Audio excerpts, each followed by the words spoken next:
आप सभी का इस कार्यक्रम में स्वागत है। मैं उपेंद्र अनमोल मुखर्जी नगर दिल्ली से आप सभी लोगों का स्वागत करता हूं।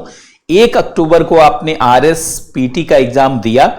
आरएसपीटी 2023 का एग्जाम बहुत संभावनाओं भरा एग्जाम रहा, क्योंकि 2 साल के बाद विद्यार्थियों को आरएस एग्जाम देने का एक तो मौका मिला, दूसरे 905 सीट के नाते विद्यार्थियों में एक उत्साह रहा कि आरएस के इस एग्जाम को दिया जाए और अपनी किस्मत को पलटने के प्रयास को संभव बनाया जाए। जैसा कि आपने पेपर देखा, पेपर कोई बहुत टफ नहीं था, मॉडरेट लेवल का पेपर आप कह सकते हैं। लेकिन एक चीज हमेशा ध्यान रखिए, जो चीज साधारण दिखती है वही असाधारण हो जाती है, क्योंकि प्रतिस्पर्धा बहुत जटिल हो चुकी है, कठिन हो चुकी है और बहुत सारे विद्यार्थी अगर देखा जाए तो जो सीट होती है उसकी तुलना में अच्छे विद्यार्थी होते हैं, प्रतिस्पर्धी होते हैं, कॉम्पिटिटिव होते हैं। ऐसे में अपनी सफलता को कैसे सुनिश्चित किया जाए, कैसे बेहतर रैंक लाया जाए, ये हमेशा एक मुश्किल काम होता है। इस नाते पीटी का एग्जाम आपने देखा होगा कि बहुत सारे लोगों के लिए मुश्किल भी रहा। फाइनली एक चीज तो निष्कर्ष निकल के आ गया कि जो अब की बार की मेरिट रहेगी वो पिछली बार से ज्यादा नहीं रहेगी। पिछली बार आपने देखा 84.72 मार्क्स पर मेरिट गई थी जनरल की, और राजस्थान में जैसा देखा जाता है आरपीएससी जो एग्जाम लेती है कि ओबीसी की मेरिट, जनरल की मेरिट और ईडब्ल्यूएस की मेरिट लगभग बराबर होती है, या कहिए कि समान होती है। बल्कि राजस्थान का ओबीसी वर्ग तो बड़ा ही जानते पढ़ांकु है और जनरल से भी ऊपर मेरिट कई बार आ जाती है, पिछली बार आपने देखा ही। तो इस नाते आप मान करके चलिए कि आपकी मेरिट लगभग वैसी रहने वाली है। अगर मेरा, आप जैसे मैंने पिछले वीडियो में बताया भी कि हमारे अनुसार जो आरएस 2023 की मेरिट रहने वाली है पीटी की, ये मेरिट 85, आप इसी में से +-2 कर लीजिए। अर्थात वैसे तो हमने आपको पिछले वीडियो में बताया कि भाई मेरिट रहेगी 85 to 90 के बीच में, लेकिन थोड़ा और विश्लेषण करने से लगता है कि 1-2 क्वेश्चन कम भी हो सकता है। मतलब अगर आप 83 से ऊपर आपके मार्क्स हैं, इसका मतलब है लगभग 63 क्वेश्चन से ज्यादा आपके क्वेश्चन हैं, इसका मतलब आप मेंस की तैयारी एकदम शुरू कर दीजिए, रुकने की आवश्यकता नहीं है। अर्थात ऐसा हो सकता है, यद्यपि जो ऊपर वाली लिमिट है ये होने की संभावना बहुत कम है। मतलब ये जो आपकी मेरिट जाएगी 83 के आसपास अगर आपका है, या 82 भी है, तो आप एकदम मेंस की तैयारी करिए। आप अपना समय नहीं खराब करें और एक एक मिनट का जो है उपयोग करना शुरू कर दें। जिन्होंने आरएसपीटी से पहले मेंस की तैयारी नहीं की थी वो नए सिरे से मेंस की तैयारी कर सकते हैं। वैसे भी आरएस के एग्जाम में पीटी और मेंस के सिलेबस में बहुत ज्यादा अंतर है। अगर आप पीटी का सिलेबस देखें तो बहुत सारा पार्ट ऐसा है जो अगर आप मेंस के सिलेबस में देखेंगे तो मेंस के सिलेबस में पीटी वाला पार्ट नहीं है। मोर देन 60% जो मेंस का पार्ट है वो पीटी के सिलेबस से बाहर का है। अगर 800 नंबर का पूरा मेंस का देखा जाए सिलेबस है तो उसमें लगभग 500 नंबर, 450 से 500 नंबर का ऐसा सिलेबस है जो पीटी में है ही नहीं। इसका मतलब है आपको उसको पढ़ना पड़ेगा। लेकिन यह वर्ष आपके लिए बहुत बेहतर है, क्योंकि अभी विधानसभा का चुनाव राजस्थान के, इसके बाद लोकसभा का चुनाव होगा, और ऐसे में आपको अब की बार मेंस देने के लिए बहुत अच्छा समय मिल रहा है। अब की बार कोई मेंस में यह शिकायत नहीं कर सकता कि मुझे समय नहीं मिला पढ़ने का, इसलिए मैं आरएस नहीं बन सका, एसडीएम डिप्टी एसपी नहीं बन सका। अब की बार आपको समय पर्याप्त मिलने वाला है और आपका आरएस मेंस का एग्जाम, आपका आरएस मेंस का जो एग्जाम है वो मई जून में होने वाला, जून मान के चलिए। अर्थात आरएस का जो मेंस एग्जाम होगा, ये मेंस एग्जाम आपका, मैं तो लिख देता हूं मई जून, लेकिन मान करके चलिए जून में ही होगा। अर्थात अभी से देखा जाए तो आपके पास 7-8 महीने, मतलब 8 महीने का समय तो है। अब 8 महीने में आरएस मेंस में धुआंधार तैयारी की जा सकती है। अर्थात ऐसी तैयारी की जा सकती है जिससे आप सिंगल डिजिट में रैंक ला सकते हैं। मेरा अनुरोध है, जो विद्यार्थी नहीं भी मान लीजिए पीटी का एग्जाम दिए, या जिनका पीटी में अच्छा स्कोर नहीं रहा, वो भी मेंस की तैयारी कर लें। इसलिए कर लें कि एक बार मेंस की तैयारी पूरी रहेगी तो अगला पीटी जैसे आएगा तो आपका आत्मबल, विल पावर बढ़ जाएगा। एक चीज हमेशा ध्यान रखिए, वो व्यक्ति हमेशा बढ़त बना लेता है जो पहले से तैयार होता है।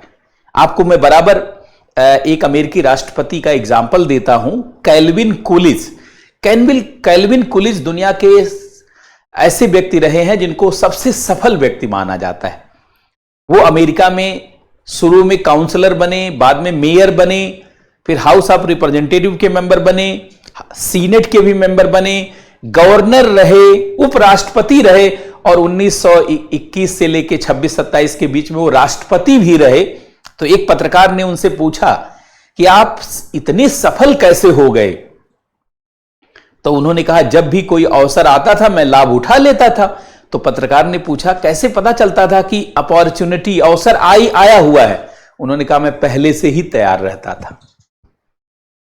बहुत सारे विद्यार्थी ऐसे होते हैं, जब फॉर्म कोई नोटिस आती है, नोटिफिकेशन आता है कि इतनी सीट आ गई, तब जानते उसका सिलेबस ढूंढते हैं, उसके लिए किताबें खरीदते हैं, नोट्स ढूंढते हैं, कोचिंग ढूंढते हैं। ऐसे लोग कभी भी सफल नहीं होते।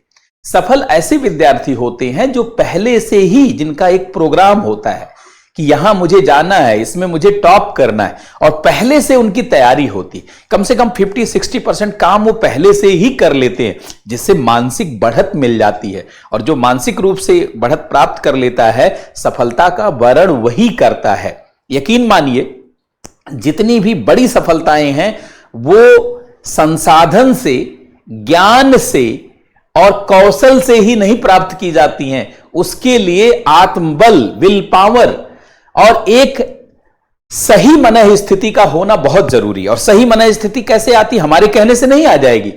जब आपकी तैयारी होगी तो आप कहेंगे, अच्छा ये पार्ट मेरा तैयार, ये पार्ट तैयार, ये पार्ट तैयार, तो अंदर से आवाज आने लगती है। और जिसके अंदर से आवाज आने लगती है उसको इंटरनल एक सपोर्ट मिलने लगता है।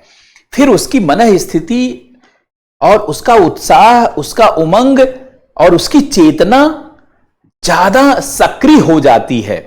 और वो जैसे कोई चीज पढ़ता, तुरंत सारी चीज उसके मस्तिष्क और मेमोरी में फिट होने लगती है, क्योंकि वह दबाव में नहीं आता। और जो नहीं ठीक से पढ़ा होता है, ठीक से चीजों को नहीं जानता है, अंदर से कोई आवाज नहीं, कोई सपोर्ट नहीं, मन स्थिति जानते हैं डाउन होती है, एक तरीके का दबाव बनता है और सारी चीजें नकारात्मक लगने लगती हैं। मैंने आपको पहले भी बताया है कई वीडियो के माध्यम से कि कोई भी जहाज समुद्र में इसलिए नहीं डूबता कि उसके चारों तरफ पानी है, बल्कि इसलिए कोई जहाज समुद्र में डूब जाता है क्योंकि वो चारों तरफ का पानी उसके अंदर इंटर कर जाता है और वो जहाज डूब जाता है। हमारे चारों तरफ हताशा, निराशा, उदासी, आलोचना करने वाले लोगों की बाढ़ लगी हुई है। कौन चाहता है कि आप एसडीएम बन जाएं? कौन चाहता है कि आप डिप्टी एसपी बन जाएं? हर व्यक्ति आलोचना कर रहा है, आप में कमियां छांट रहा है, कुछ नहीं तो कुछ बुराई ही कर दे रहा है। अगर उसकी बुराई को मान लेंगे तो आप नकारात्मक सोचने लगेंगे, हताश हो जाएंगे, निराश हो जाएंगे, उदास हो जाएंगे और आपके जीवन की सारी संभावनाएं समाप्त हो जाएंगी। इसलिए वो बाहर का पानी अपने अंदर मत आने दीजिए और अपने नाव को, जिंदगी रूपी नाव को मत डुबोइए और अपने आप को उत्साहित करिए, प्रोत्साहित करिए, अपने मन स्थिति को ऊपर उठाइए। तो आप पूछेंगे, सर मन स्थिति को ऊपर कैसे उठाए? तैयारी से। तैयारी से आपके अंदर क्षमता विकसित होगी, आपकी प्रतिभा निखरेगी, आपका कौशल, आपका स्किल डेवलप होगा और आपको स्वयं से आवाज आने लगे कि अब की बार आरएस पार। अब देखिए, हम लोगों ने इसको एक स्लोगन भी बना दिया कि अब की बार आरएस पार, अब की बार आरएस पार। ये आपके अंदर से आवाज होनी चाहिए। डॉक्टर कलाम कहते थे, स्वप्न वो नहीं है जो रात में देखा जाता है, स्वप्न वो होते हैं जो सोने नहीं देते हैं। आपके अंदर आ जाना चाहिए कि आपकी आरएस तो बनना ही है। और आपको मैं बता दूं, जीवन के किसी भी क्षेत्र में आप होंगे और कितनी भी मेहनत कर रहे होंगे, वो सम्मान अर्जित नहीं कर पाएंगे जो सिविल सेवाओं में आकर के चंद दिनों में अर्जित किया जा सकता है। एक लोगों ने मुझसे कहा कि सर मैं इंस्पेक्टर बनना चाहता हूं, जयपुर में मिले। मैंने कहा क्यों इंस्पेक्टर बनना चाहते हैं? कहा बाद में डिप्टी एसपी बन जाऊंगा, बिना मेहनत कह रहे। हमने कहा क्या बताऊं आपको पता है इंस्पेक्टर से डिप्टी एसपी बनने में कितना दिन लगेगा? तो ऐसे चुप। उन्होंने कहा नहीं सर। हमने कहा 15 से 20 साल लग जाएगा। अगर बहुत अच्छा रिकॉर्ड रहेगा तो डिप्टी एसपी बन भी पाएंगे, नहीं तो ऐसे ही रिटायर हो जाएंगे। 15 साल जिस काम में लगेगा उस काम को 1 साल में क्यों नहीं कर लेते? सिर्फ 1 साल कमरे में रह करके, थोड़ा जानते हैं, नोट्स बना करके, कुछ मेहनत करके, 15 शब्दों में, 50 शब्दों में, 100 शब्दों में लिख के, अभ्यास करके 1 साल में जो काम कर सकते हैं उसके लिए 15 साल क्यों वेट कर रहे हैं? क्या इंस्पेक्टर के रूप में वो सम्मान आप अर्जित कर सकते हैं जो डिप्टी एसपी के रूप में कर सकते हैं? चलिए ठीक है, आपके पास उम्र नहीं है और आप आईएएस नहीं बन सकते, या मान लीजिए आपके पास संसाधन नहीं है, आप आईएएस नहीं बन सकते, या कुछ ऐसा है, तो आपके पास ये अवसर तो है ना। आरएस में तो कोई लिमिट ही नहीं, खाली एज लिमिट है। एक लोगों ने मुझसे पूछा कि कितनी बार आरएस का एग्जाम दिया जा सकता है? जितनी बार आपका मन करे। एज लिमिट है, कोई चांस की लिमिट नहीं है। यूपीएससी का एग्जाम नहीं है 6 चांस है और 9 चांस है, और ऐसे चांस कोई लिमिटेड नहीं है। आउट ऑफ द बॉक्स आप जाकर के जानते सारा काम कर सकते हैं, उस तरीके की संभावना है। तो सबसे पहली बात कि आरएस 2023 में जो मेरिट है वो कोई बहुत ज्यादा नहीं रहने वाली है। हमारे अनुसार 83 to 85 मान करके चलिए, यही मेरिट रहेगी। आपका रिजल्ट अभी आ जाएगा, ये मान के चलें कि 20 से 25 अक्टूबर के बीच में आपका पीटी का रिजल्ट आ जाएगा। पीटी रिजल्ट आ जाएगा, आपको पता चल जाएगा कि आप सेलेक्ट हो रहे हैं या नहीं हो रहे हैं। मतलब 2 चीज तो हो गई, एक तो पेपर हो गया और ये रिजल्ट आ जाएगा, ये आपके ऊपर निर्भर नहीं है। अब इसके बाद जो समय है उसका कैसे सदुपयोग किया जाए, उसका कैसे बेहतर इस्तेमाल किया जाए, उसी पर यह सेशन आधारित है। और पूरी स्ट्रेटजी को आपको देखने का प्रयास करें कि किस तरीके से हम लोग स्ट्रेटजी बना सकते हैं। देखिए, एक चीज तो जो है ध्यान रखिए कि बिना प्रॉपर स्ट्रेटजी के आप कोई भी सफलता नहीं प्राप्त कर सकते हैं। खासकर आज के दौर में जब प्रतिस्पर्धा इतनी बढ़ गई है, एक एक नंबर सफलता असफलता को निर्धारित करने लगा है। बहुत सारे लोगों के पास गाइडेंस है, हजारों हजार। पहले तो गाइडेंस की कमी होती, पहले लोग आईएएस जानते क्यों नहीं बन पाते थे? अच्छे से अच्छे लोग गाइडेंस की कमी के कारण।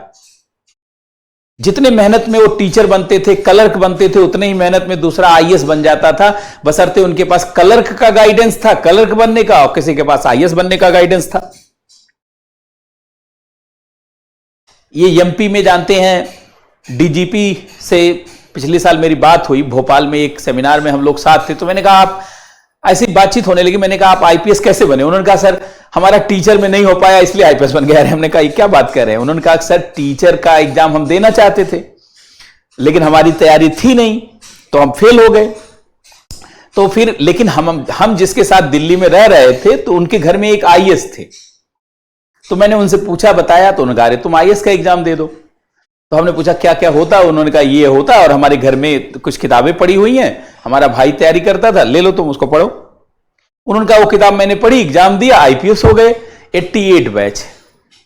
हमने कहा इतने आसानी से? उन्होंने कहा इतने आसानी से, क्योंकि मेरे पास आईएएस बनने का गाइडेंस था, टीचर बनने का गाइडेंस नहीं था। उसकी किताबें नहीं थी, उसके लोग नहीं थे। सोचिए, मतलब गाइडेंस जिसका था वो बन गए, जिसका नहीं था वो नहीं बने। लेकिन आज जो है टेक्नोलॉजी के दौर में कोई ये नहीं कह सकता कि मेरे पास गाइडेंस नहीं है। ठीक है, आप जयपुर में आके कोचिंग नहीं कर सकते, दिल्ली में आके कोचिंग नहीं कर सकते, जोधपुर, सीकर, उदयपुर, कोटा, बीकानेर, सूरतगढ़ नहीं जा सकते आप। तो आप गांव में भी रह करके या जिस जगह पर आप हैं वहीं रह करके डिजिटल माध्यम से रीच मोर टीच मोर, आप कहीं से भी गाइड। और आजकल गाइडेंस के लिए सोशल मीडिया भी है। सोशल मीडिया को आप केवल जानते हल्के में मत लीजिए, वो कंटेंट जनरेटर भी है, ओपिनियन जनरेटर है, ब्रेन स्टॉर्मिंग के लिए आपको तमाम अपॉर्चुनिटी देता है। साथ में बहुत सारे डिजिटल माध्यम है, आप कोई किसी भी ऐप को डाउनलोड करके किसी भी कोचिंग संस्था का आप कहीं से भी कोचिंग ले सकते हैं। मतलब आज के समय में गाइडेंस की तो जरा भी कमी नहीं और कंटेंट की भी कमी नहीं है। आप कैसा भी चाहें, कंटेंट बहुत सारे हैं, किताबें बहुत है, सब कुछ चीजें हैं। बस आप खाली आपके पास एक सही मन स्थिति और सही रणनीति हो तो आप सफल हैं और आपको सफलता से कोई रोक नहीं सकता। इसीलिए आज के समय में कहा जाता है हाथ बढ़ाओगे तो आसमान छू लोगे। ये कद की नहीं, हौसले की बात है। अगर आपके पास हौसला है तो आज संसाधन की और किसी और परिस्थिति की कमी नहीं है। तो अब आपके पास आरएस पास होने के लिए एक स्ट्रेटजी चाहिए, एक राइट स्ट्रेटजी चाहिए, एक सही रणनीति चाहिए। अगर आपके पास एक सही रणनीति है तो आप सफल हो जाएंगे। अब आप कहेंगे ये सही रणनीति क्या है, कैसे रणनीति बनाएं? तो देखिए, आप सही को तो आप जान रहे हैं, सही का मतलब उचित होता है, अच्छा होता है। सही का मतलब जो उचित है, जो एप्रोप्रिएट है। और रणनीति, रण ये दो शब्दों से मिलकर बना है, रण और नीति। रण का मतलब होता है युद्ध है, और नीति का मतलब होता है सफल होने का उपाय। सफल होने का उपाय, अर्थात युद्ध में सफल होने का उपाय अगर आपको पता है और वह भी उचित है, तो फिर आपकी सफलता को कौन रोकेगा। एक चीज हमारी आप याद रखिए, आपको इसलिए जीवन में कभी नहीं जाना जाएगा कि आप बहुत योग्य हैं, बहुत ज्ञान आपके पास है, बहुत विद्वान हैं आप, बल्कि आपकी पहचान सिर्फ इसलिए होगी कि आप सफल हैं या नहीं सफल हैं। आज के दौर में किसी के ज्ञान, किसी की समझ, किसी की विद्वता का कोई तब तक मूल्य नहीं जब तक उसका आर्थिक मूल्य नहीं है। 21वीं सदी पूरी तरीके से देखा जाए अर्थ पे आधारित है। ड्रेस और एड्रेस देख करके लोगों की पहचान की जाती है। अर्थात जहां आप देखिए, इससे पहले के दौर में लोग अनेक अनेक पहचान के आधार पर आपका सम्मान करते थे। आज के दौर में आपकी पहचान सिर्फ आपके आर्थिक उपलब्धि के ऊपर है। और आज की आर्थिक उपलब्धि है कि भाई या तो आपके पास कोई बड़ा बहुत परंपरागत आपके पास बिजनेस है, या आप सिविल सर्विसेज जैसे एग्जाम में क्वालिफाई हो जाते हैं और अपनी एक पहचान बना लेते हैं। तो आपका ज्ञान आपकी पहचान का कारक नहीं बनेगा, आपकी सफलता आपके पहचान की कारक बनेगी। इसीलिए सफल होना मजबूरी भी है। कहा जाता है कि कोयल अपने कूक से, पेड़ अपने फल से, पेड़ अपने फल से, खेत अपने उपज से, और मनुष्य अपने कर्म या सफलता से पहचान प्राप्त करता है। कोई कोयल अगर कोयल जैसी बोलती नहीं है तो उसे कोयल माना जाएगा, और कोई पेड़ फल नहीं देगा तो उसको पेड़ माना जाएगा। कोई खेत उपज नहीं देगा, उस खेत की वैल्यू होगी। और कोई मनुष्य जब तक सफल नहीं होगा, क्या उसकी पहचान को आप स्वीकार करेंगे? बिल्कुल नहीं। इसीलिए अपनी सार्थकता आपको तय, अपनी सार्थकता को आपको तय करना होगा, परिमाणित करना होगा। और यह परिमाणित हो सकता है आपके थोड़ा सा मेहनत और एक सही रणनीति से। पहले जानते, राजा महाराजा बनने में बहुत प्रयास करना होता। अगर आपको पहले महाराजा बनना पड़ता, बहुत मुश्किल हो जाता। आप जानते हैं महाराणा प्रताप का नाम आपने सुना है? इसी भी चला दे। आपने महाराणा प्रताप का नाम सुना होगा? महाराणा प्रताप का नाम आपने सुना होगा कि महाराणा प्रताप कितने बड़े जानते हैं, वीर थे। कहने में भी जानते हैं मुझे मुश्किल हो रहा है, शब्द मेरे पास नहीं है।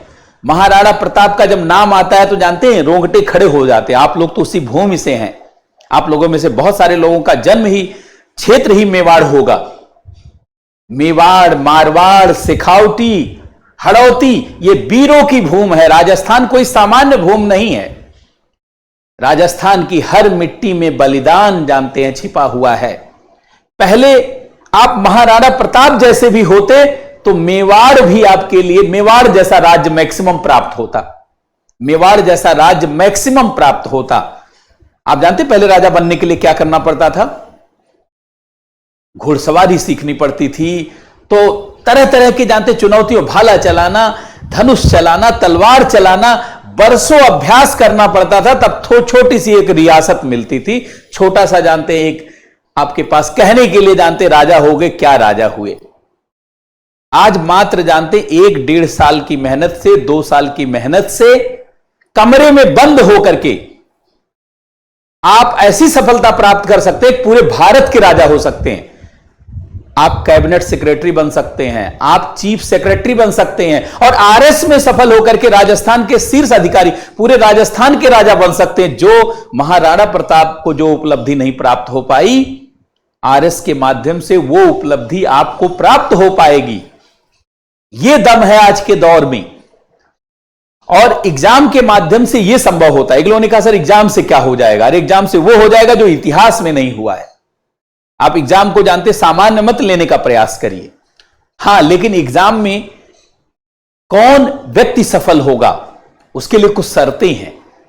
जो युद्ध के नियम को, युद्ध के अस्त्र और शस्त्र को ना तो सिर्फ ना केवल चलाना जानता हो बल्कि सटीक उपयोग सुनिश्चित कर सकता हो। कई लोग को मैं बता दूं, बहुत सारे विद्यार्थी किस नेचर के होते हैं, जैसे खेत में बीज डाल देते हैं, पौधा भी बन जाता है, पौधा पक भी जाता है, फसल हो जाती है और काट भी लेते हैं, लेकिन खलिहान तक समेट नहीं पाते और अंततः उपज उन्हें नहीं मिल पाती। सोचिए, बोया भी, उगाया भी, पाला पोषा भी और फसल को काट भी लिया, उसी दौरान आंधी आ गई, खलिहान तक नहीं आ पाया। आरएस की मेंस की तैयारी यही है। ज्ञान खूब हो गया। अच्छा, अब तो यह दौर आ गया है कि किसी स्टूडेंट को पढ़ने के लिए कहना ही नहीं, सब स्टूडेंट पढ़ रहा है। किसी को यह भी नहीं कहना है कि फला जगह का कंटेंट पढ़ लीजिए, सबके पास हर जगह का कंटेंट है। कौन समेट पाता है, कौन अनुशासित ढंग से उसको पिरो पाता है और कौन उचित शब्दों में एकदम रिलेवेंट, मीनिंगफुल, सफिशिएंट तरीके से लिख पाता, कौन एकदम तर्क संगत, अर्थपूर्ण और सारगर्भित तरीके से लिख पाता है, वही आरएस मेंस पास करता है। सोचिए, आरएस के मेंस में आपको 15 शब्दों में, 50 शब्दों में, 100 शब्दों में लिखना होता है। चाहे आपने पीएचडी किया हुआ हो, आपका वो सारा ज्ञान बेकार है, ज्ञान का परीक्षण ही नहीं है। ज्ञान का परीक्षण होता तो कोई भी एसडीएम और डिप्टी एसपी बन जाता, आरएस बन जाता। ज्ञान का परीक्षण नहीं है, ज्ञान कितना अनुशासित है, ज्ञान का कितना उचित प्रबंधन है और कितने उचित ढंग से जानते कंटेंट को पिरो पाते हैं, समराइज करके सार युक्त तरीके से लिख पाते हैं, उसी पर आपकी सफलता, आपकी रैंक जानते निर्भर करती है। तो मेरा आप सभी लोगों से आह्वान है कि जो आरएस बनने की कला है उसको जानते सीखने का प्रयास करिए। अब देखिए क्या राइट स्ट्रेटजी है। अब ध्यान से सुनेंगे आप। आरएस मेंस में 3 प्रकार के प्रश्न पूछे जाते हैं। आरएस मेंस में 3 प्रकार के प्रश्न पूछे जाते हैं। 3 प्रकार के प्रश्न पूछे जाते हैं।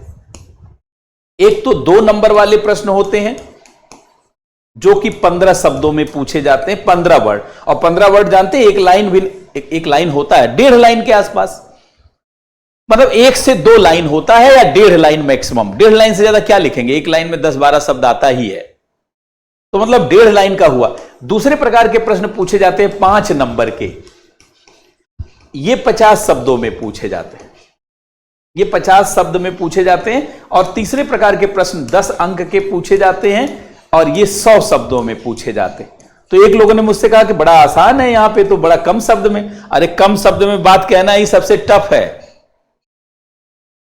कबीरदास ने कहा, ढाई आखर प्रेम का पढ़े सो पंडित हो। कई बार शब्द तो हम बोल देते हैं, कई बार बचपन में हमने कोई लाइन पढ़ी, अब उसका अर्थ समझ में आया। किसी चीज को निचोड़ तब पाएंगे जब पारंगत होंगे।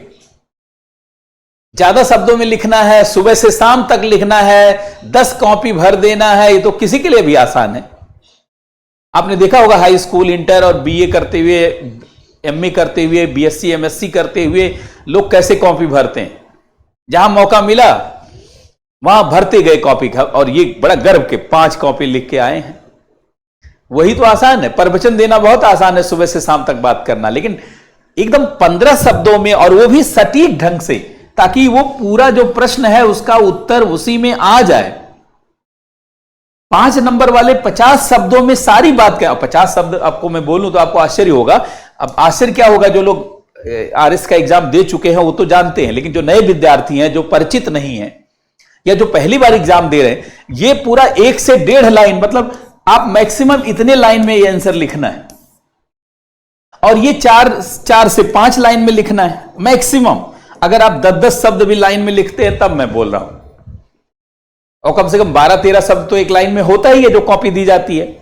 अच्छा, और इसमें जानते हैं 8-9 लाइन में आपको लिखना, 8-9 लाइन में सारी बात लिखना है, और 4 से 5 लाइन में ये सारी बात लिखनी है, और 1 से 1.5 लाइन में ये लिखना है। यही डिमांड करता है कि ज्ञान अनुशासित है या नहीं। आपको पता है नीरज चोपड़ा ने ओलंपिक में गोल्ड मेडल प्राप्त किया जेवलिन भाला फेंकने में। नीरज चोपड़ा से ज्यादा दूर तक फेंकने की क्षमता बहुत सारे लोग रखते हैं। ऐसे बहुत सारे लोगों को मैं भी जानता हूं, आप भी जानते होंगे। और ऐसे बहुत सारे लोग जिनको ओलंपिक के कुश्ती में गोल्ड मेडल मिलता है,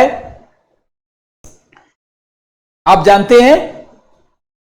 और उससे ज्यादा क्षमतावान बहुत सारे पहलवान घूम रहे हैं, उनको कुछ नहीं मिलता। आप सोचते होंगे ऐसा क्यों हुआ, ये तो बड़ा मजबूत पहलवान है। मजबूती का कोई लेना देना नहीं है। ओलंपिक के मानक के अनुसार, ओलंपिक के पैटर्न के अनुसार कौन कुश्ती करने की क्षमता रखता है, कौन दौड़ने की क्षमता रखता है और कौन भाला जेवलिन फेंकने की क्षमता रखता है, उसके अनुसार वहां गोल्ड मेडल डिसाइड होता है। अब 66 किलोग्राम वर्ग में आपको लड़ना है और आपका वेट शाम को आपने खा लिया, हो गए 68 किलो, ऐसे बाहर हो गए। खाली खाने के नाते कई लोग 1-1.5 किलो खा ही लेते हैं। कोई अच्छा भोजन मिल गया, खा लिया, शाम को वेट ही बढ़ गया। अब सोचिए जो लड़ने जाता है वो कुछ खाता नहीं, सोचता कहीं मैं किलोग्राम से बाहर ना हो जाऊं। इतना हल्का फूड ले, अच्छा हल्का फूड लेता है तो ऊर्जा भी एकदम हल्की रहती, लगता है जान ही नहीं है। मानक के अनुसार सब करना होता है। अगर ओलंपिक के मानक के अनुसार आपकी तैयारी नहीं होगी तो ओलंपिक में गोल्ड मेडल नहीं मिलेगा। चाहे जितना क्षमतावान हो, चाहे जैसे तमाम जो कुश्ती ओलंपिक में जिनको गोल्ड मेडल मिला है ना, यहां यही जानते हैं, ये मुखर्जी नगर से मैं क्लास ले रहा हूं, यहीं बगल में कश्मीरी गेट है और वहीं चंदगी राम अखाड़ा है। चंदगी राम अखाड़े में ऐसे ऐसे पहलवान हैं जो ओलंपिक में गोल्ड मेडल लाने वाले को इतना पटकेंगे कि मैं उतना बता भी नहीं सकता, जानते हैं। बल्कि आपने देखा होगा सुशील को धमकाया भी था एक पहलवान ने और पेपर में निकला भी था, मैं बोलना नहीं चाहता हूं। उससे ज्यादा क्षमता है तो आप कहेंगे फिर इनको कुछ क्यों नहीं मिला? उनको कभी कुछ नहीं मिलेगा, उनको पैटर्न नहीं पता है, उनको ओलंपिक का मानक नहीं पता है। ऐसे आरएस में बहुत सारे लोग जानते हैं। राजस्थान तो विद्वानों से भरा पड़ा है। जैसे कहा जाता था पहले वीरों से भरा पड़ा है, अब हमने एक नया शब्द बोलना शुरू कर दिया, राजस्थान विद्वानों से भरा पड़ा है। इतने सारे टीचर, इतने शिक्षक, हमारे ही बहुत सारे विद्यार्थी। अब राजस्थान में कुछ नहीं तो हमारे पढ़ाए हुए 1000 से तो ज्यादा लोग आरएस के एग्जाम में हैं, जो कहीं न कहीं जानते हैं पोस्टेड है। और उनका पृष्ठभूमि पटवार से शुरुआत किया तो रीट पास किया तो बाकी और किया, फिर स्कूल लेक्चरर, ये वो करके कॉलेज लेक्चरर, सारा इतना पढ़ाई करते रहते हैं कि ज्ञान तो हो ही जाता है, लेकिन इसके बाद भी आरएस नहीं बन पाते सब लोग। क्यों? क्योंकि आरएस का जो आर्ट ऑफ वार है, अर्थात इसके लिए जो आर्ट ऑफ वार है वो नहीं सीख पाते। इस युद्ध की जो कला है वो नहीं सीख पाते। और इस युद्ध की कला एकदम इतने में है कि 2 नंबर में, 5 नंबर में और 10 नंबर में लिखने की योग्यता आपको अर्जित करनी होगी और आपको अपना नजरिया बदलना होगा। इसी नजरिए के अनुसार आपको अपना सारा ज्ञान अर्जित करना है और ज्ञान को पिरोना सीखना है। कई बार ज्ञान तो बहुत हो जाता है, आप उतना जो जानते, कई बार जरूरत ही नहीं जितना ज्ञान हो जाता है। मैं आपको दिखा रहा हूं कितने प्रश्न ये पूछे जाते हैं, उससे अंदाजा हो जाएगा। जैसे देखिए, आप सभी लोग जानते हैं कि आरएस मेंस में 4 पेपर होता है। आरएस मेंस में 4 पेपर होता है, पेपर 1, पेपर 2, पेपर 3, पेपर 4, ये 4 पेपर होता है। अच्छा, जो चौथा पेपर है ये तो हिंदी और इंग्लिश का होता है। इसमें हिंदी और इंग्लिश लैंग्वेज पूछी जाती है। ये सारे पेपर 200 नंबर, ये भी 200 नंबर, ये भी 200 नंबर, ये भी 200 नंबर और यह भी 200 नंबर का पूछा जाता है। ये टोटल मिला दीजिए 800 मार्क्स में आपकी किस्मत जानते हैं छिपी हुई है। ये 4 पेपर 800 नंबर का, सारे पेपर 200 नंबर के। इसका तो अलग ढंग से पूछा जाता है, अभी मैं बताऊंगा कैसे पूछा जाता है। लेकिन बाकी 3 पेपर का पैटर्न एक जैसा है। सब में जानते हैं 2 नंबर वाले, देखिए सब में 2 नंबर वाले, सब में 5 नंबर वाले और सब में 10 नंबर वाले क्वेश्चन पूछे जाते हैं। सब में 2, 5, 10, 2, 5, 10। अगर आप देखिए तो जो पेपर 1 है, ध्यान से सुनेंगे, पेपर 1 में 2 नंबर वाले, मतलब 2 मार्क्स वाले पेपर 1 में 25 क्वेश्चन पूछे जाते हैं। और 5 नंबर वाले पेपर 1 में 15 क्वेश्चन पूछे जाते हैं। 15 क्वेश्चन पूछे जाते हैं 5 नंबर वाले, और 10 नंबर वाले 10 मार्क्स वाले कुल जो है पेपर 1, सॉरी ये 16 क्वेश्चन है, और 10 मार्क्स वाले पेपर 1 में 7 क्वेश्चन पूछे जाते हैं। देखिए ये है पहले पेपर में, मतलब पहले पेपर में ज्यादातर कौन से क्वेश्चन पूछे जा रहे हैं? 2 नंबर वाले, 25 दूनी 50 नंबर के। लेकिन नंबर के हिसाब से देखा जाए तो ये नंबर ज्यादा है, 16 25, और ये देखिए 7 70 नंबर। अर्थात देखा जाए तो ये स्ट्रक्चर है पहले पेपर का। दूसरे पेपर में आप देखिए तो जो 2 नंबर वाले हैं, 2 नंबर वाले ये 15 क्वेश्चन पूछे जाते हैं, और 5 नंबर वाले 14 क्वेश्चन पूछे जाते हैं, और जो है 10 नंबर वाले, सबसे ज्यादा 10 नंबर वाले क्वेश्चन यहीं पे पूछे जाते हैं। देखिए ये 10 नंबर वाले 10 क्वेश्चन पूछे जाते हैं। इसी में साइंस एंड टेक्नोलॉजी है, जिसके नाते हम लोगों ने राजस्थान में बहुत सारी विद्यार्थियों को आगे पहुंचाने में जो है एक तरीके से देखा सहयोग किया, और बहुत सारे लोगों को उससे मदद मिली।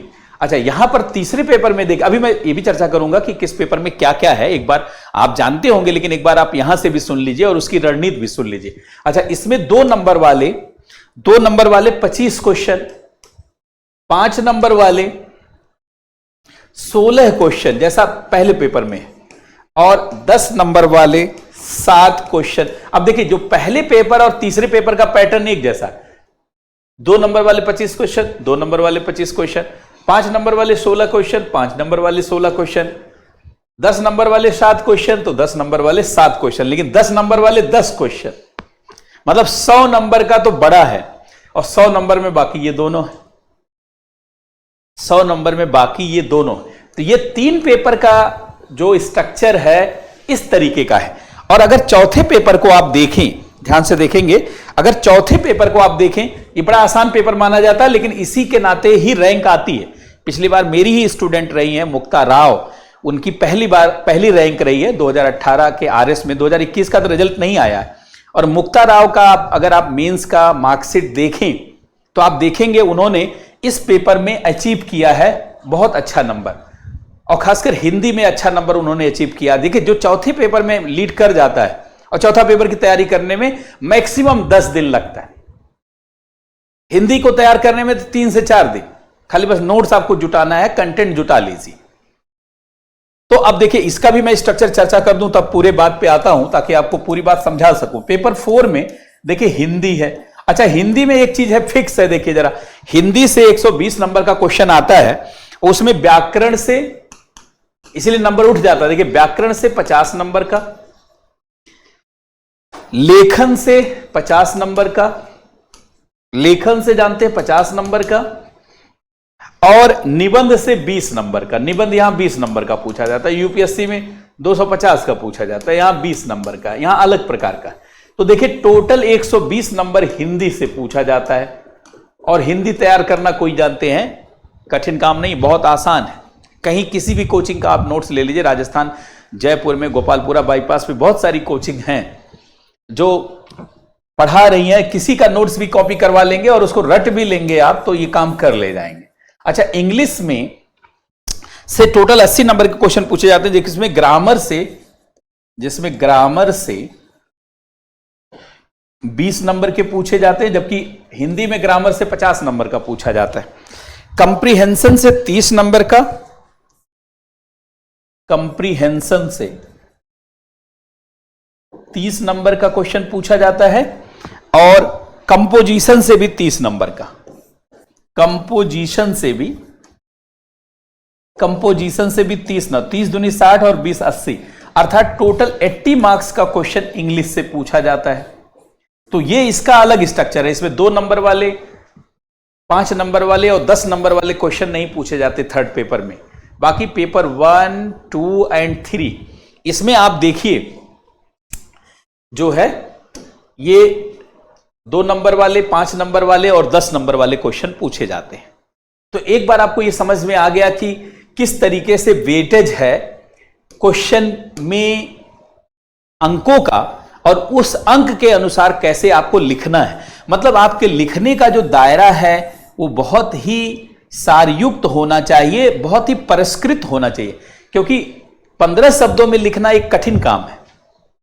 मान लीजिए मैं दिल्ली के बारे में कहूं कि लिखिए दिल्ली, दिल्ली को आप जानते हैं ना, सब लोग जानते हैं, भारत की राजधानी, बहुत सारी बात आप जानते हैं, लेकिन जैसे मैंने कहा 15 शब्दों में लिखिए, अब हो गया कठिन, क्योंकि 15 शब्दों में क्या लिखा जाए जिससे 2 से 2 नंबर मिल जाए। भाई लिखने को तो कोई कुछ भी लिख सकता है, लेकिन आधा नंबर मिलेगा उसको। आरएस की कॉपी देखते हैं ना, बहुत सारे लोग अपनी कॉपी लेके घूमते भी रहते हैं, सर मुझे इतना ही मिला।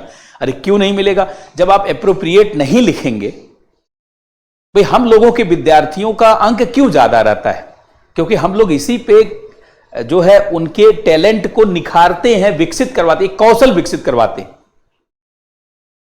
भाई मेरी क्लासेस में इतनी भारी संख्या में लोग क्यों आते हैं? उसका सबसे बड़ा रीजन है कि साइंस एंड टेक्नोलॉजी हो या इंडियन इकोनॉमी या वर्ल्ड इकोनॉमी, जो पार्ट मैं पढ़ाता हूं, मतलब economy and science and technology, उसमें मैं इन्हीं सब मुद्दे पर पारंगत करवा देता हूं।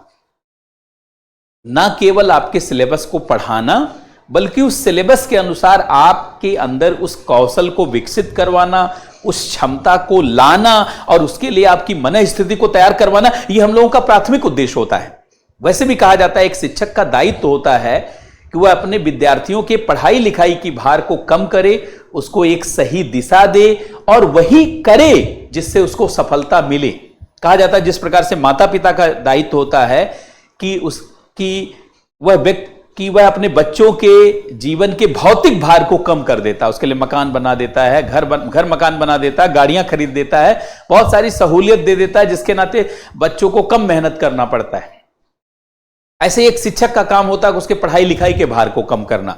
और आरएस के एग्जाम में ये जानते हैं इसकी समझ से सुनिश्चित होता है। अगर ये समझ नहीं रहेगा तो आप पूरी बात को अच्छे तरीके से ना तो जान पाएंगे, और जब जान नहीं पाएंगे तो आप चाहे जितने पढ़े लिखे हों आप उचित सफलता नहीं प्राप्त कर पाएंगे। अच्छा, अब एक चीज की चर्चा करनी है कि भाई पेपर 1 में क्या आता है, पेपर 2 में क्या आता है। तो देखिए पेपर 1 में मूल रूप से देखा जाए तो एक तो हिस्ट्री। अच्छा, हिस्ट्री में भी जानते हैं वर्ल्ड हिस्ट्री, विश्व का इतिहास, भारत का इतिहास और राजस्थान का इतिहास। ये 3 चीज हर चीज में ध्यान रखिए, विश्व, भारत और राजस्थान। दूसरा जानते इकोनॉमी, इकोनॉमी में भी वही विश्व, भारत और राजस्थान, विश्व, भारत और राजस्थान। और इसके बाद आप देखेंगे जो तीसरा पार्ट है, ये यूनिट 1 है, इसमें जानते हैं जैसे paper 1 unit 1, paper 1 unit 2, paper 3 unit 3। अब यूनिट 3 में जानते हैं सोशियोलॉजी है, इसके अलावा ये मैनेजमेंट है और अकाउंटिंग है। ये 3 चीजें हैं। अब जरा देखिए इसमें जो प्रश्न पूछे जाते हैं वो हिस्ट्री से, अगर आप देखा जाए, ध्यान से सुनेंगे, ये तीनों मिला दीजिए। हिस्ट्री से 75 नंबर के प्रश्न पूछे जाते हैं और इससे 65 नंबर के प्रश्न पूछे जाते हैं और इससे 60 नंबर के प्रश्न पूछे जाते हैं। 60 मार्क्स का क्वेश्चन आता है, इसमें सब 20-20 नंबर का होता है, 20 और 20 नंबर, 20 और ये जानते 10 नंबर का। और इसमें जो ये वाला पार्ट है आप देखेंगे 2 3 6 और 5 और 10 दूनी 20, इसका मतलब 30-31 नंबर का, लगभग 30 नंबर का ये पूछा जाता, 30 नंबर का ये पूछा जाता और ये 10 नंबर का, 15 नंबर का। तो कुल मिलाकर देखिए 75 नंबर ये, 65 नंबर ये, 60 नंबर ये मिला करके हो गया 200 नंबर। ये हो गया 200 नंबर। ये पहला पेपर है। दूसरे पेपर को आप देखें, एक बार नोट भी कर लेंगे सारी चीजों को, भले जानते हैं लेकिन जब कोई तैयारी की जाती है एक सही स्ट्रेटजी से तो एक बार सारी चीज को अपनी कॉपी पर लिख लेना होता है, ताकि उसी लाइनों लेंथ के अनुसार अपने सोच और समझ का विकास किया जाए, अपने प्रतिभा को उसी लेवल पर निखारा जाए और उसी लोकस और फोकस के अनुसार आगे बढ़ा जाए, ताकि आपको अच्छी रैंक के साथ सफलता मिल पाए। अब देखिए पेपर 2 में, तो पेपर 2 में 3 पार्ट है। एक तो इथिक्स का पार्ट है, दूसरा ज्योग्राफी का पार्ट है और तीसरा साइंस एंड टेक्नोलॉजी का पार्ट है। तीसरा साइंस एंड टेक्नोलॉजी का पार्ट है। इथिक्स में अगर आप देखें तो इथिक्स में जो क्वेश्चन पूछा जाता है ये 10 और 25 और 30 है। तो 30 और 25 55 हो गया, 65। तो इसमें 65 नंबर का क्वेश्चन पूछा जाता है और इसमें आप जानते हैं 70 नंबर का क्वेश्चन पूछा जाता है। तो इसमें भी 65 नंबर का पूछा जाता है। ये 3 पार्ट हो गया। इथिक्स पीटी में आप नहीं पढ़ते हैं, ज्योग्राफी आप पीटी में पढ़ते हैं, साइंस एंड टेक्नोलॉजी का कुछ पार्ट आप पीटी में पढ़ते हैं, कुछ नहीं पढ़ते।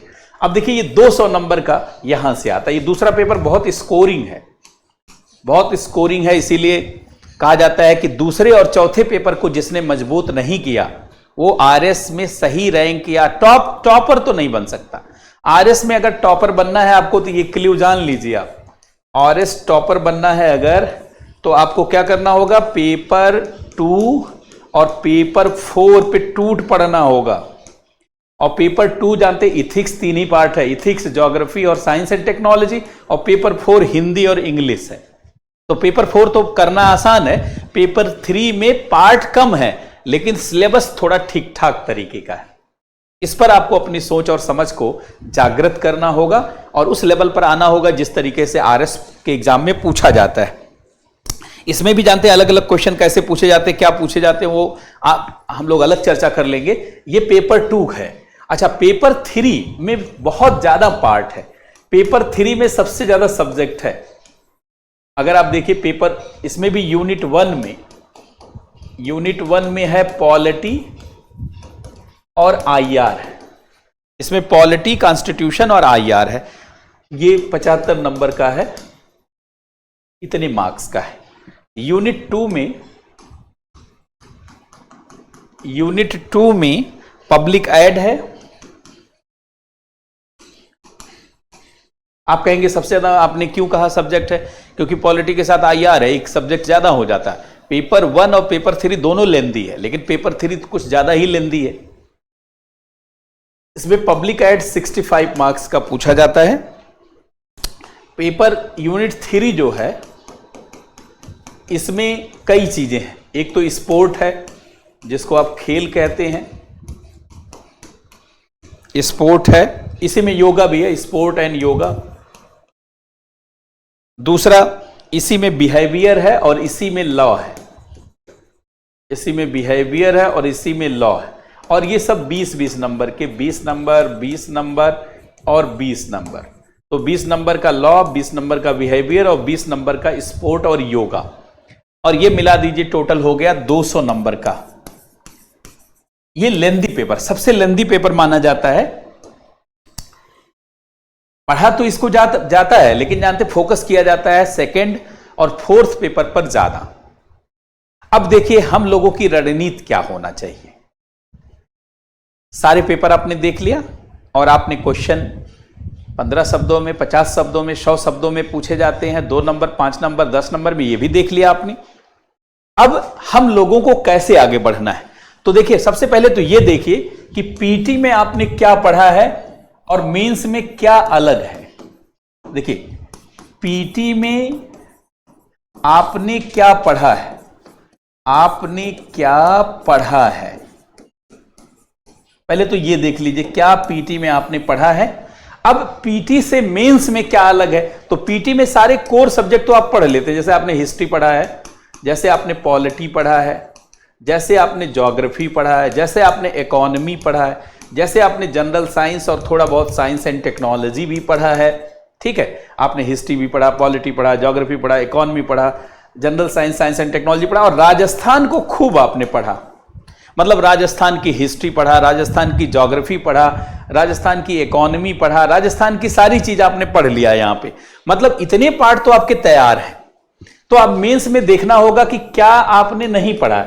जैसे पेपर फर्स्ट में आप देखिए हिस्ट्री है, इकोनॉमी है, और यूनिट 3 में सोशियोलॉजी है, अकाउंटिंग है और मैनेजमेंट है। तो यहां पर आप देखिए हिस्ट्री तो आपने पढ़ा है, इकोनॉमी भी पढ़ा, खाली हिस्ट्री में वर्ड हिस्ट्री 10 नंबर का नहीं पढ़ा, मतलब 10 नंबर का वर्ड हिस्ट्री नहीं पढ़ा है, और ये 20 नंबर 20 नंबर 20 नंबर ये आपने नहीं पढ़ा है। अर्थात देखा जाए तो ये 20 तियां 60 और 10 80, और 10 नंबर का वर्ड इकोनॉमी भी कई बार आप नहीं पढ़ते, वैसे इकोनॉमी आप पढ़ लेते हैं, तो लगभग 80 नंबर का फर्स्ट पेपर में आपने पीटी में नहीं पढ़ा है। अच्छा, सेकंड पेपर में आइए, तो सेकंड पेपर में इथिक्स है, इथिक्स तो आपने जरा भी नहीं पढ़ा है, तो 65 नंबर का तो आपने इथिक्स ही नहीं पढ़ा है। ज्योग्राफी तो आपने पढ़ा है, राजस्थान की ज्योग्राफी पढ़ा, उसमें कोई दिक्कत नहीं। हां, साइंस एंड टेक्नोलॉजी में कुछ चीजें आप जानते हैं पीटी में नहीं पढ़े होते हैं, और यकीन मानिए लगभग आप 30 नंबर का साइंस एंड टेक्नोलॉजी नहीं पढ़े होते। इसका मतलब लगभग 100 नंबर, 95 मार्क्स का आपने सेकंड पेपर में नहीं पढ़ा है, 80 मार्क्स का आपने फर्स्ट पेपर में नहीं पढ़ा है। और थर्ड पेपर में आ जाइए, पेपर थर्ड में आपने पॉलिटी पढ़ा है, लेकिन आपने जानते आईआर नहीं पढ़ा है, लगभग 35 नंबर का आईआर नहीं पढ़ा आपने। अच्छा, पब्लिक एड भी आपने नहीं पढ़ा है, तो 65 नंबर का पब्लिक एड भी आपने नहीं पढ़ा है। इसके अलावा आपने ये स्पोर्ट और योगा भी नहीं पढ़ा है, स्पोर्ट और योगा नहीं पढ़ा है, आपने बिहेवियर नहीं पढ़ा है, और आपने लॉ भी नहीं पढ़ा। मतलब 20 नंबर का ये, 20 नंबर का ये, 20 नंबर का ये, अर्थात 60 नंबर ये, और अगर ये करें तो 100 नंबर, 160 नंबर आपने थर्ड पेपर में नहीं पढ़ा है। और फोर्थ पेपर आपने पढ़ा ही नहीं है। क्यों? क्योंकि फोर्थ पेपर में जानते हिंदी और इंग्लिश आता है, खैर पढ़ा नहीं तो कोई दिक्कत भी नहीं है, क्योंकि इसको पढ़ने में ज्यादा टाइम लगता नहीं।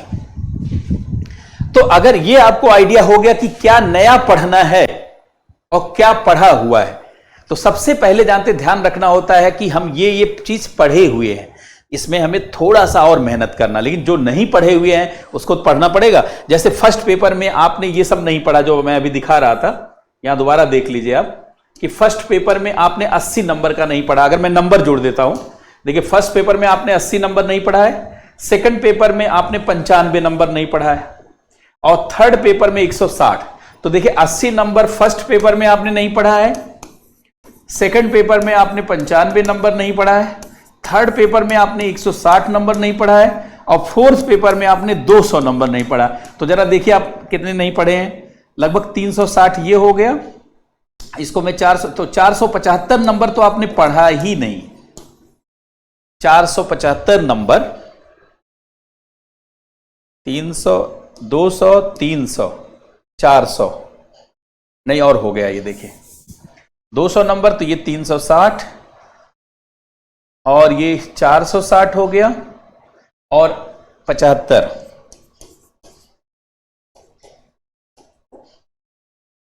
535 नंबर का आपने पढ़ा ही नहीं, अर्थात 535 नंबर का तो आपने पढ़ा ही नहीं। 800 में से घटा लीजिए तो टोटल आपका मेंस जो आरएस मेंस आपका है, देखिए आरएस मेंस टोटल है 800 मार्क्स का, और इसमें जो आपने पीटी में नहीं पढ़ा है वो 535 नंबर का है।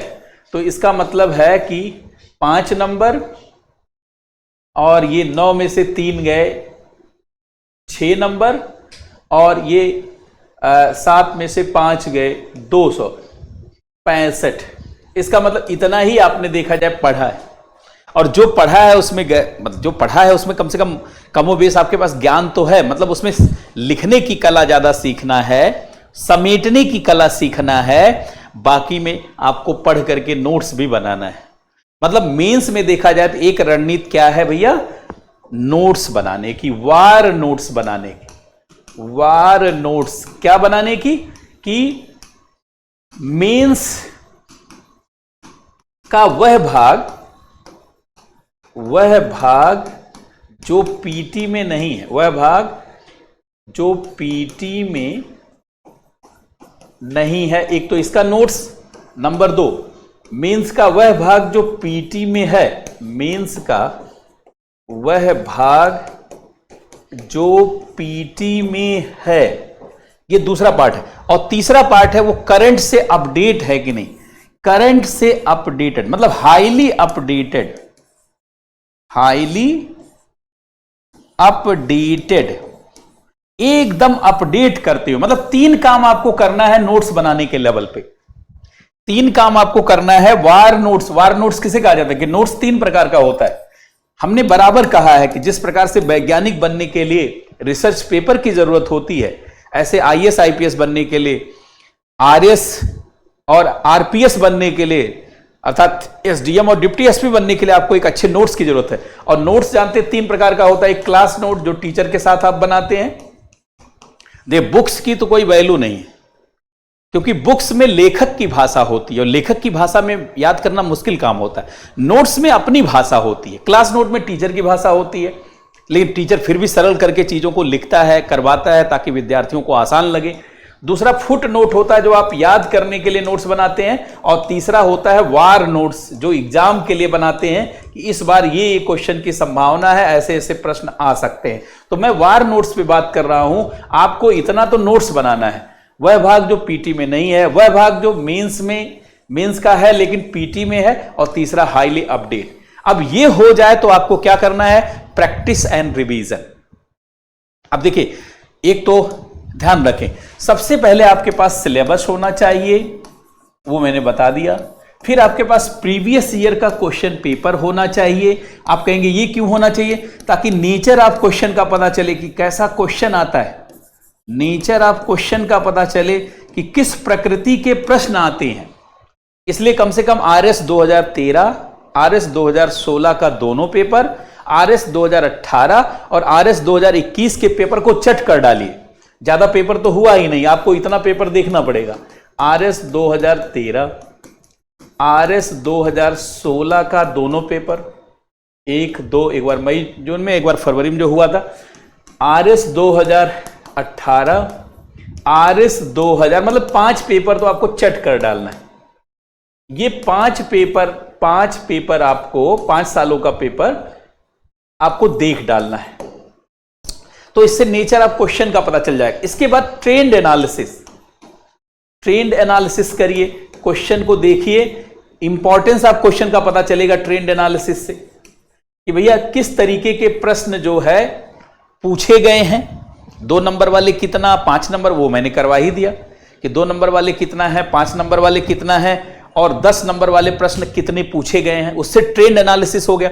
तो देखिए, सिलेबस मैंने समझा दिया, आप अपने पास भी रखिए।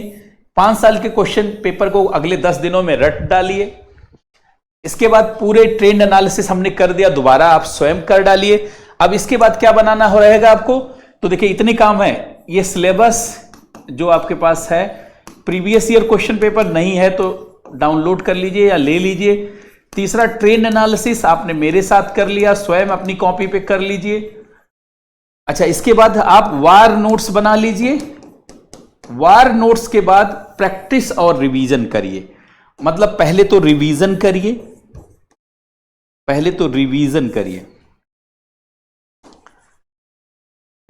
करिए, दोहराओ, कम से कम 10 बार रिवाइज करिए, 10 बार रिवाइज, और फिर प्रैक्टिस करिए।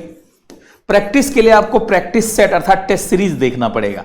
आपको इसके लिए टेस्ट सीरीज, कोई भी एक टेस्ट सीरीज ले लीजिए, क्योंकि उससे प्रैक्टिस हो जाएगी। 15 शब्दों में, 50 शब्दों में और 100 शब्दों में करने की अच्छी प्रैक्टिस हो जाएगी। मतलब ये देखा जाए 5 ही आपको दिख रहा होगा टोटल यहां पर कि ये मुख्य रूप से 5 ही चरण है भाई। एक तो हो गया सिलेबस का, दूसरा प्रीवियस क्वेश्चन, तीसरा ट्रेंड एनालिसिस का, चौथा ये, और 5वें में दोनों आता है, रिवीजन और प्रैक्टिस। मतलब प्रैक्टिस एंड रिवीजन कहा जाता है जिस प्रकार से सौंदर्य की रक्षा स्वच्छता और साफ सफाई से होती है, ऐसे ज्ञान की रक्षा प्रैक्टिस और रिवीजन से होती है। अंततः टेस्ट सीरीज के माध्यम से आपको बार बार अभ्यास करना है और नोट्स को बार बार रिवीजन करना है। मतलब बाद में आप 2 काम आपको करना है, एक तो प्रैक्टिस के लिए आपको टेस्ट सीरीज, किसी का ले लीजिए, मार्केट में सबकी है, अगर किसी करना चाहते हैं तो, नहीं तो मार्केट से लेके घर बैठ के कर डालिए, और नहीं तो कोई किसी कोचिंग का ज्वाइन कर सकते हैं आप। और रिवीजन के लिए आप नोट्स को जानते 10 बार रिवाइज करिए, नोट्स का 10 बार रिवीजन, 10 बार 10 टाइम्स 10 बार रिवीजन करिए। इसी से आपकी पूरी नैया पार हो जाएगी। अगर आपने इस तरीके से मेंस को लेकर के अपनी रणनीति बनाई तो निश्चित रूप से आप सफल हो जाएंगे। लेकिन एक चीज ध्यान रखिएगा, जब व्यक्ति, जैसे आपको पता चल गया कि आरएस मेंस का एग्जाम, जैसे आपको पता चल गया कि आरएस मेंस 2023 का एग्जाम अब होने वाला है मई जून में, तो कई लोग कहते हैं फिर तो कोई बात नहीं, चलिए घूमते हैं, पार्टियों का कैंपेन करते हैं। कई बार शुरू में व्यक्ति जानते हैं बहुत ही सुस्त हो जाता है, प्रोक्रेस्टेशन, टाल मटोल होने लगता है। अरे अब तो बहुत समय, चलिए दशहरा मनाते हैं, चलिए दीपावली मनाते हैं, होली करते हैं। तो शुरू में जानते हैं व्यक्ति, देखिए अगर स्टूडेंट का ग्राफ बनाया जाए तो ऐसे ही होगा ग्राफ। अभी मई जून 2024 के लिए मैं ग्राफ बना रहा हूं, तो स्टूडेंट ऐसे, कोई भी स्टूडेंट जानते हैं ऐसे ही सामान्यतः इसी प्रवृत्ति का होता, अगर क्रांतिकारी नहीं है तो शुरू में कहेगा अरे कोई अभी बहुत लंबा है, ऐसे बहुत लंबा लीजर उसको लगता है। और फिर जैसे अरे एग्जाम आ गया, बाप रे बाप, अब इधर जो लगने लगता है, अब वो इसी में मेहनत करने लगता है। लास्ट मोमेंट पे पता चला कि ये जैसे आ गया ना अप्रैल, अरे बाप रे बाप, अब इसी में स्ट्रेस आ जाता है उसके पास, और स्ट्रेस आता है तो फिर उसको मैनेज नहीं कर पाता, बाद में अकबका जाता है, हड़बड़िया बन जाता है। और ऐसे हड़बड़िया लोग जानते हैं असफल हो जाते हैं, ये आत्मविश्वास इससे कमजोर होता है। तो ऐसा मत करें कि लास्ट मोमेंट पे इतनी मेहनत करना पड़े जितनी मेहनत ग्राफ में दिख रही है, और यहां इतना आराम ना करें। कम से कम ऐसे परपेचुअल कुछ लेके चलें ताकि आसानी से ऐसे, हाँ लास्ट मोमेंट पे इतना तो ठीक लगता है, इतना स्लोप ठीक है, अगर tan थीटा निकालिए तो यहां से आप स्लोप जान सकते हैं, उतना स्लोप ठीक है। लेकिन एकदम ऐसे कि कर्व ही डिफाइन ना हो, dy बाई dx, अगर हम इसको जानते हैं डिराइव करें तो पता चला कि ये जीरो ही नहीं आ रहा है, तो कर्व ही नहीं है। तो ऐसा नहीं करना है। अपनी किस्मत को पलटने के लिए एक सधी हुई रणनीति के साथ आगे बढ़िए। वक्त आ गया है, अपने आप को तैयार कीजिए, अपने मन स्थिति को तैयार करिए, सफल होने के वो सारे गुण अपने अंदर पनपाने का प्रयास करिए, ताकि आने वाले 1 वर्षों में आपकी पूरी किस्मत पलट जाए और आपको एक सम्मान के नजरिए से देखा जाए। इसलिए कहा जाता है कि वक्त का तकाजा है, तूफान से जूझो, आखिर कब तक चलोगे किनारे किनारे। अब किनारे रहने का समय नहीं है, आप अच्छे से आकर के तैयारी शुरू करिए। आपने सुना होगा, कहा गया है कि जो सैनिक युद्ध से पहले पसीना नहीं बहाता है उसे युद्ध में खून बहाना पड़ता है। तो इसलिए खून ना बहाना पड़े, पसीना बहा लीजिए और अपनी किस्मत को संवार लीजिए। बहुत बहुत धन्यवाद सबको, बहुत बहुत नमस्कार।